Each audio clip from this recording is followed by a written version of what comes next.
आता ते 19 तारखेर आमची चवथ आसा। आता ते गणपती पावोवपाचे कशें कितें हो आमकां मेन प्रश्न पडलेलो आहा। हितून आमच्या WRD डिपार्टमेंटान ही तळी बांदल्या। सो हांव एक म्हणून सोदता WRDन हितून दखल दिवपाची गरज आसा। हिरवे पाणी जाला आनी ताका शेळो येयला सगळो। पयलीं अशें केन्नाच जाल्लें। आतां आमचे ल्हानपणापासून आमी पळयतात जाल्यार आतां म्हाजेच वय आतां 70 वर्सांची जालें। त्याच्या आदी पासूनचे ही झर कळ्ळें, पोर्तुगीज टायमाची झर कळ्ळें। तेन्ना त्या आमच्या लोकांनी जाणट्या लोकांनी हे सांबाळली।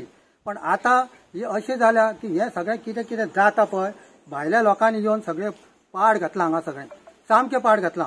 लोकांक पाण्याचे प्रॉब्लेम जाले उदकाचे की इतले बुरशा उदीक जाला वास मारता बरें दिसना। हे आमकां आतां गणपती बुडोवपाक जाय। हे कन्स्ट्रक्शन जाल्ले आहा पळय फाटले ओविला तेजे फुटींग आहा पळय ते खूप डिपनेस गेल्ल्यात 3 मिटराचे पोनाक गेल्ल्या आनी आमचे झरे आहा पळय ते झरीचे सगळे बंद जाल्ले आहा फ्लो। म्हणजे हे झरीचे उदक हांव वापरता देवस्थानाचे पुजाक देवाच्या माथ्यार सुद्दां घालता आनी जेवपाक खावपाक जावं हे उदक हांवूय वापरता। म्हटल्यार इतले वर्सां जाली केन्नाच झरीचे उदक इतले कमी जावंक नासले। ह्या फावटी इतले कमी जाल्ले आहा की ते जर पळयत जाल्यार तुमकांय कळटली की झरीचे उदक पिवपा सारखे वापरा सारखे ना म्हणून।